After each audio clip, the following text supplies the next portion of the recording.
eco-sustainability. So you don't want to use packageless shampoos? With this hair, I don't need it. By then, the world is on fire.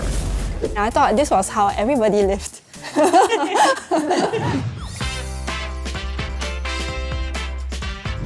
Hello and welcome to Chatterbox. Today we're going to be talking all about sustainability. I'm your host, Isabel, and I'll let our guests introduce themselves. Let's start with you, Florence. Sure. Hi, I'm Florence. I'm a co-founder of Unpack, which is the first zero-waste grocery store in Singapore. Hi, my name is Tian. I'm a sustainability consultant, but I'm more known for my science communication work on Instagram at The Weird and Wild. Hi, I'm Simon. I'm a professor at SMU and founder of Handprint Tech and Global Mangrove Trust.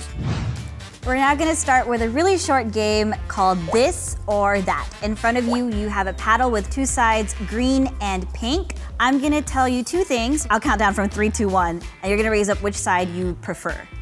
Green for plastic bags and pink for reusable shopping tote bags.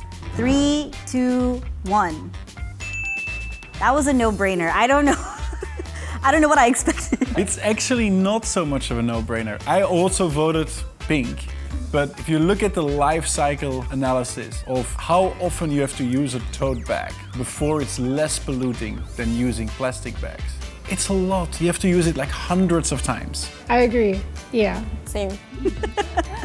Okay, green for paper straws and pink for bamboo straws. 3, 2, 1. Ooh. I like that we both don't race. Neither? Yeah, it's really about just using less rather than bamboo versus paper versus plastic. What she said. But Florence, you said bamboo straws over paper straws. Why? Because I have a kid, so she is more used to using a straw. So on the back of my mind is always my kid. And what is a better choice for us to pack for her to bring along? Green for cycling or pink for walking. 3, 2, 1. Ooh, why walking over cycling? Because I don't know how to cycle. That's fair, that's fair. Next one. Green for renewable fabrics or pink for secondhand shopping. I don't shop. Actually, most of my clothes are passed down from my friends. To me, choosing renewable fabric is creating something new. While renewable, I feel that because of just the sheer amount of how much stuff we have, it's still better to shop secondhand or encourage like sharing, renting, thrifting. I voted for renewable fabrics because I think we need to support this type of innovation, because otherwise it stays too expensive and it never really becomes mainstream. So go renewable fabrics. Green for vegetables and pink for meats.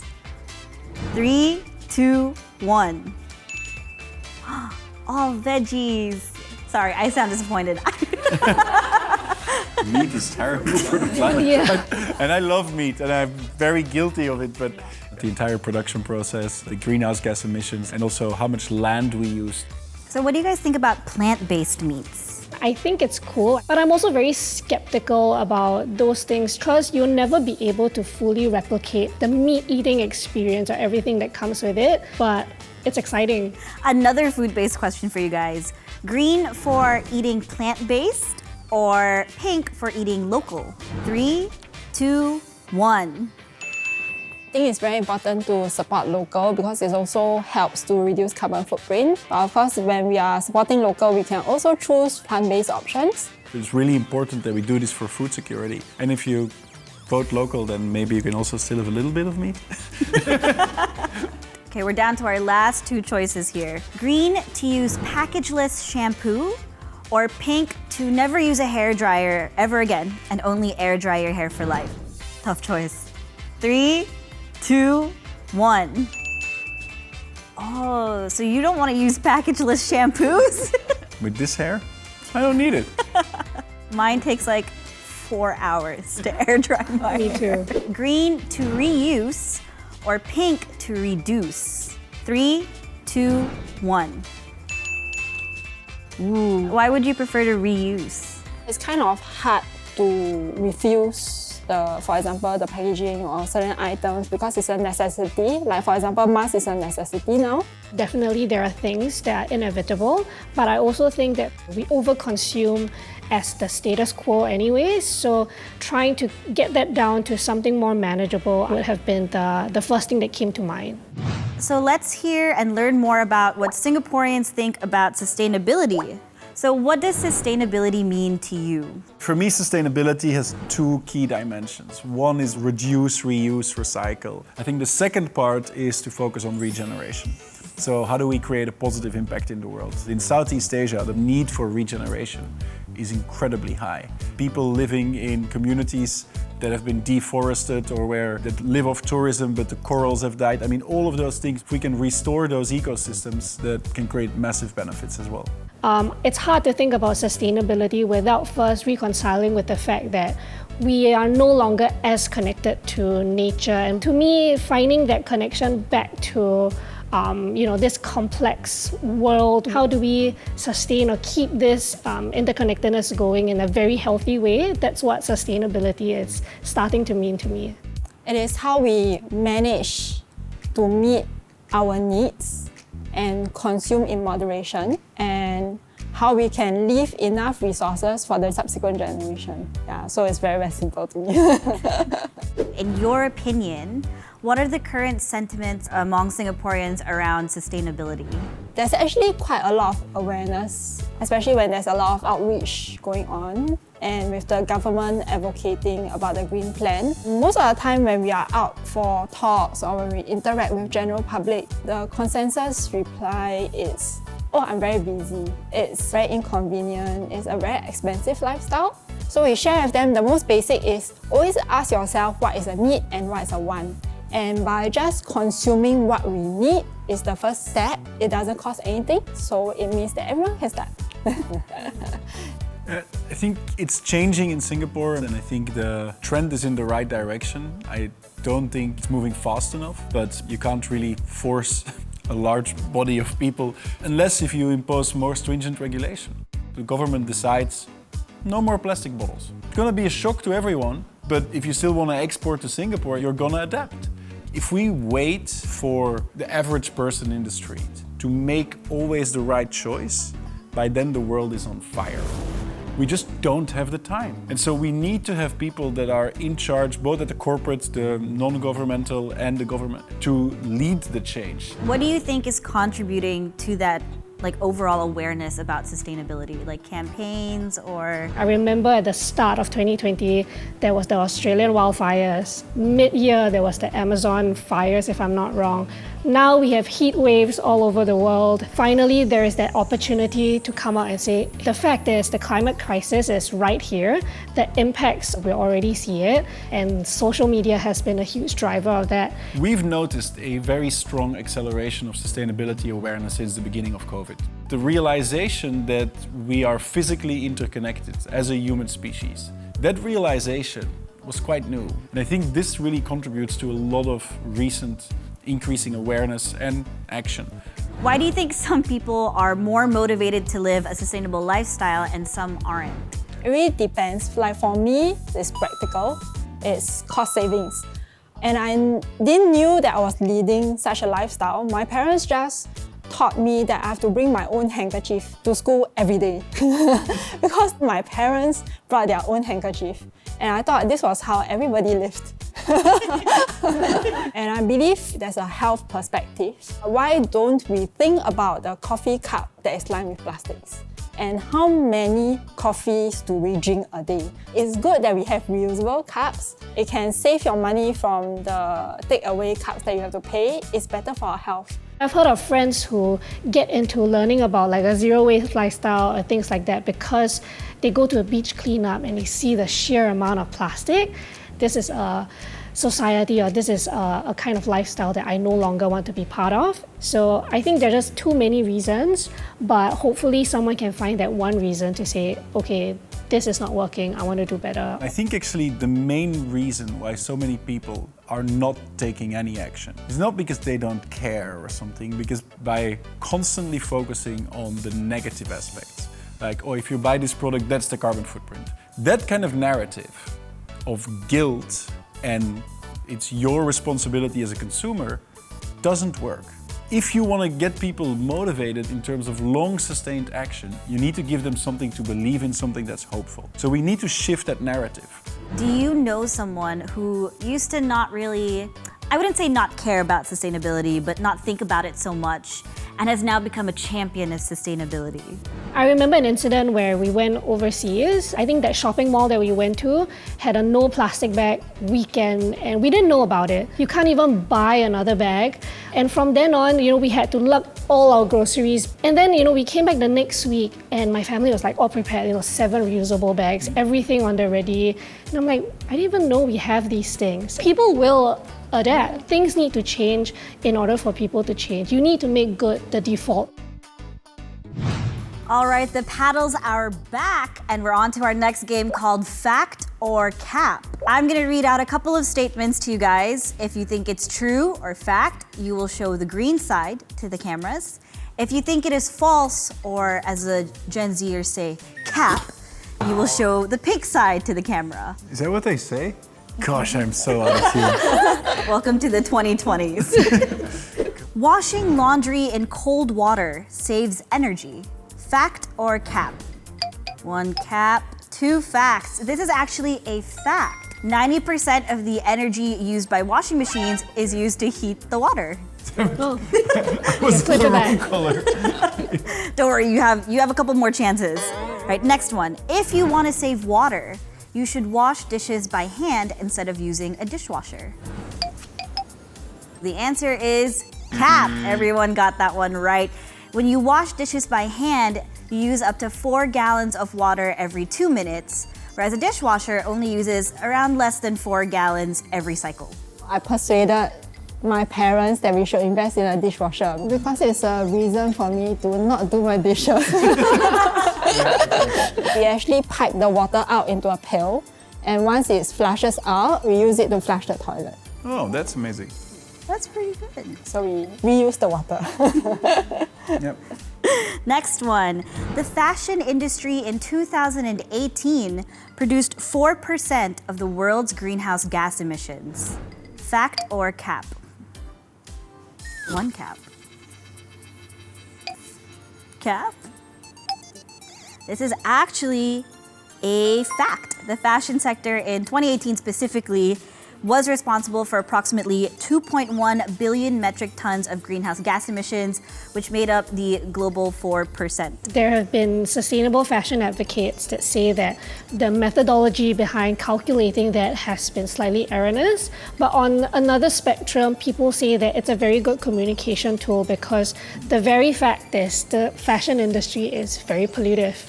So there has been very, very mixed comments over that number. I thought it was higher rather than 4%. Migration is the only option for terrestrial plants and animals threatened by climate change. That was a very fast answer. When you say only option, I'm like, nah. Again, everyone got this one right. What are the other options, do you know?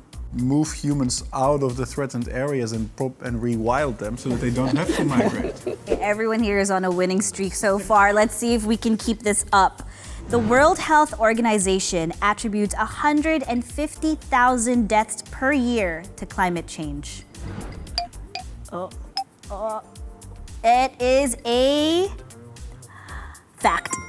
I'd say more, yeah. You think it's more? And there's 6 million people a year that die of air pollution. That is a fair thing. But it does say here that it is linked to deaths from extreme weather events, decreased food production, and an increase in diseases such as malaria. So I don't think they used the air pollution in this case.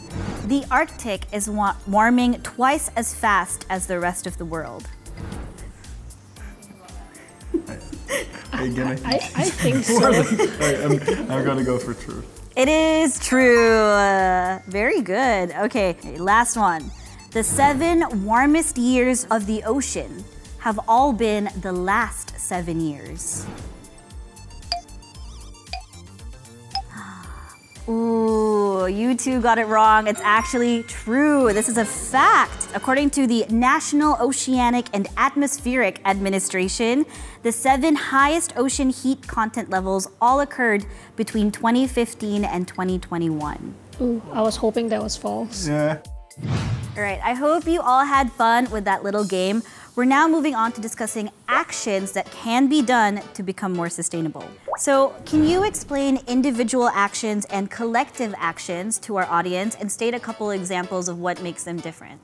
Individual action is just basically what you can do on your own just to change your own behavior. But collective action is of course much more powerful. Use an energy example. If I want to buy green energy in Singapore, I'm gonna struggle.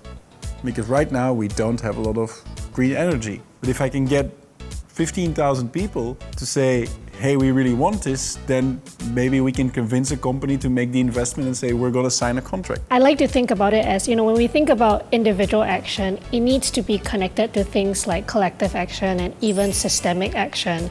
Are you voting better? Are you expressing your views on certain things better? And by better, I mean even emailing to your representatives, emailing corporations to say, I don't like what things are now. Can you be advocating for something else because you are my representative? What is the smallest thing someone can do to start? The most basic will be differentiating between needs and wants.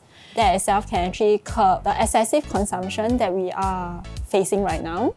Through group buys, I share different aspects about sustainability.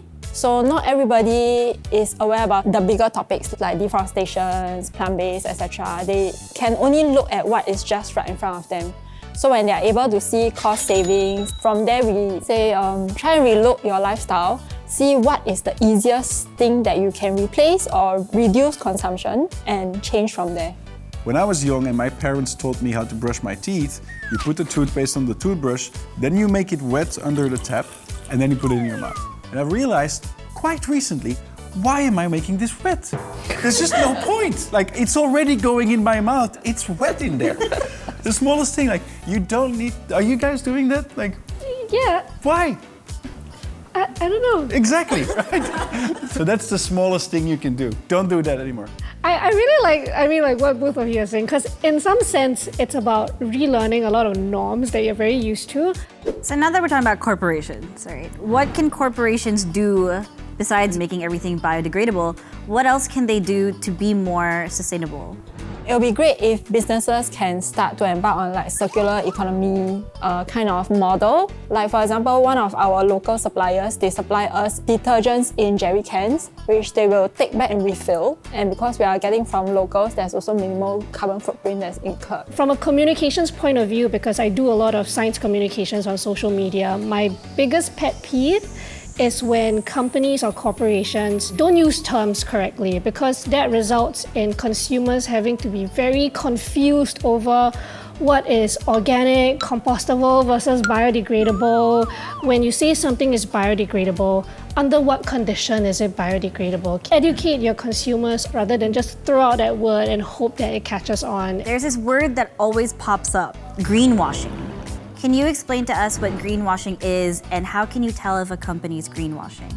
So greenwashing is a practice of making something sound very sustainable or green while actually in reality nothing changes, right? So the way to capture it is typically by being quite knowledgeable. If you sell something in Singapore and you say, oh, it is biodegradable, that is pure greenwashing.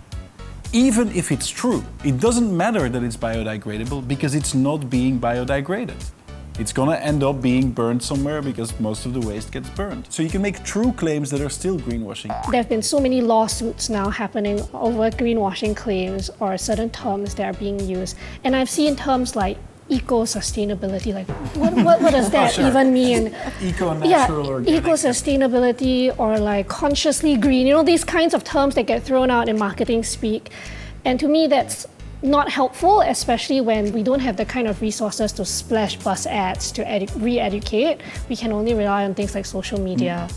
Yeah. How would you convince someone who is neutral about sustainability to actually start taking actions? So I think when people go through this goal of like protecting certain things that they want to, they are more incentivized to continue on the journey. Like for example, if the person is someone who thinks on a health perspective, then I'll share on the health perspective.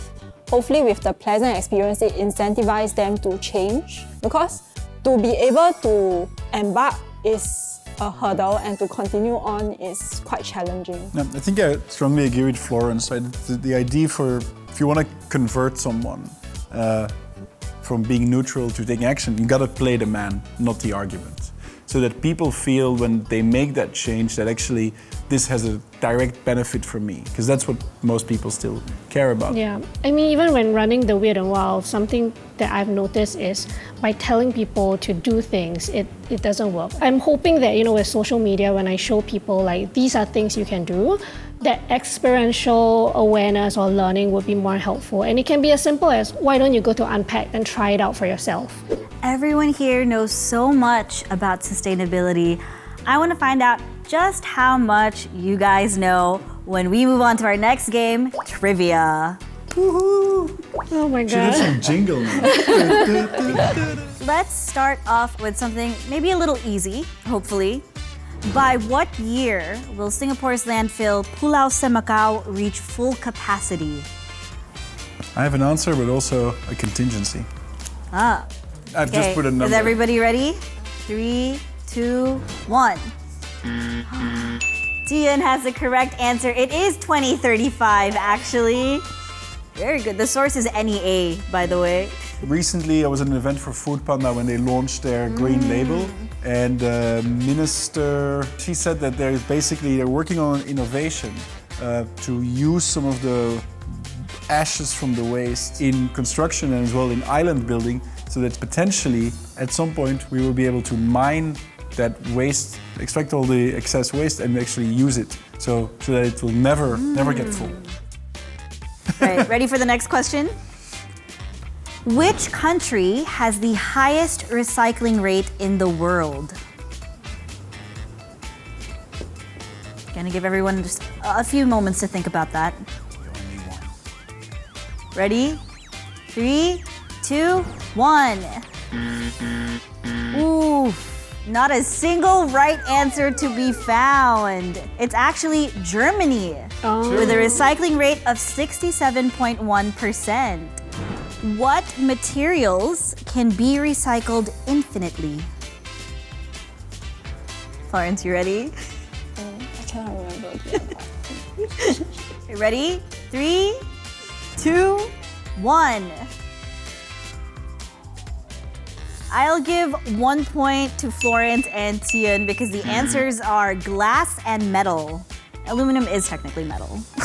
Nylon 666 definitely can be recycled infinitely. There is just no argument about this. What is the top item found during a coastal cleanup? You answered that very fast. I'm pretty confident. I hope I'm not wrong. Did you draw it? I didn't. Okay, ready? 3, 2, 1. Another point for Tian. It is cigarette butts. Ooh. Once you go to the beaches, you realize after a while that you're picking up all these things more so than bottles. Yeah, that's Yeah. smaller. That makes a lot of sense. I mean, now the government has actually banned smoking at parks and beaches because of this reason, I assume, right? Next one. Here we go. What gas traps the most heat? Can I leave blank? Can. Why do I feel like I'm in a science class? All right, 3, 2, 1. I don't know.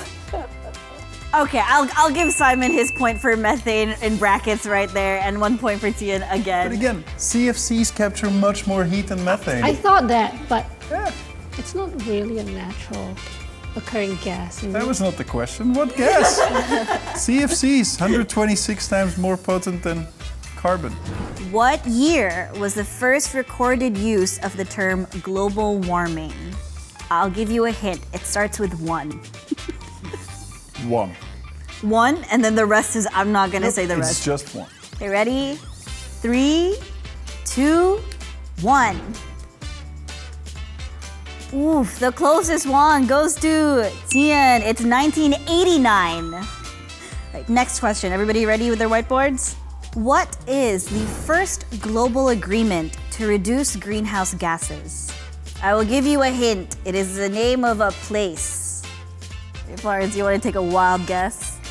Or you just want to leave it blank? I'll leave it blank. Okay. Not quite. 3, 2, 1. Simon got the point for this one. It is the Kyoto Protocol. Another one about global agreements, I think. What date, this includes day, month, and year, were the Paris Climate Accords signed? And everyone's confidence just flew right out the window with that one. I will give you the first number of the year.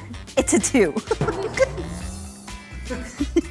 There's only 12 months left. Yeah, that's right. Does it end in ember? Am I allowed to say that? Does it end in ember? The month does end in ember. Okay, then I might still That be right. narrows it down a little bit, right? Okay, ready? 3, 2, 1. Point for Simon. It is, well, Was it 24? point for the year and the month. You got December. It was the 12th of December, 2015. 12. So I guess we will give a point to Tian as well for the year. All right, last two questions. How many degrees Celsius does the Intergovernmental Panel on Climate Change recommend limiting global warming? Simon's done. You just knew that answer. I already feel embarrassed I got questions wrong here. Okay, ready? 3, 2, 1. Tian and Simon got that right. It is 1.5 degrees Celsius. Last one. Everybody ready? Is climate change reversible? It's a yes or no, technically. Technically, it's a yes or no question. 3, 2, 1. Ooh, 2 yeses, 1 no. Florence, why do you think it's not reversible? I think we can only slow it down. Climate change is caused by the concentration of greenhouse gases in the atmosphere. We can remove greenhouse gases from the atmosphere, or eventually they evaporate. So if we all die tomorrow, everyone, then in a couple of 100 years, maybe a bit longer, climate change is going to start reversing. In that case, I think I'm going to give everybody a point for that, because based on the research that we've done, it was also yes and no, because technically for now, climate change is reversible, but again, its impact on the Earth right now is not. Right, that is it for our trivia segment. Who's ready to find out who wins? Oh. Oh my god, I'm scared. Yeah! Let's give her a round of applause. Thank you. Nice wild guesses. To end off this episode, can you tell us what would you want someone to start doing after watching this? I think start getting curious about climate change, or I mean not even just about climate change, that's a bit gloomy sometimes, but really go out and find the interconnectedness with whatever your lifestyle is, whatever you're interested in with climate change or with the natural world. Actually, I agree with her. It's to read up more, find out what sparks you, inspire you to start on this journey. I would say do something.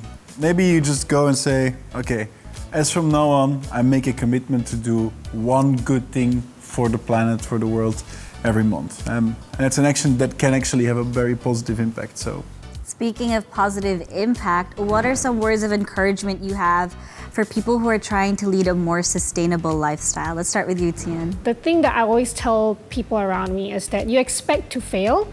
We are existing in systems that are not encouraging us to be sustainable, even as consumers. So until doing good becomes status quo, just know that it's something that you'll be up against and not to be disheartened.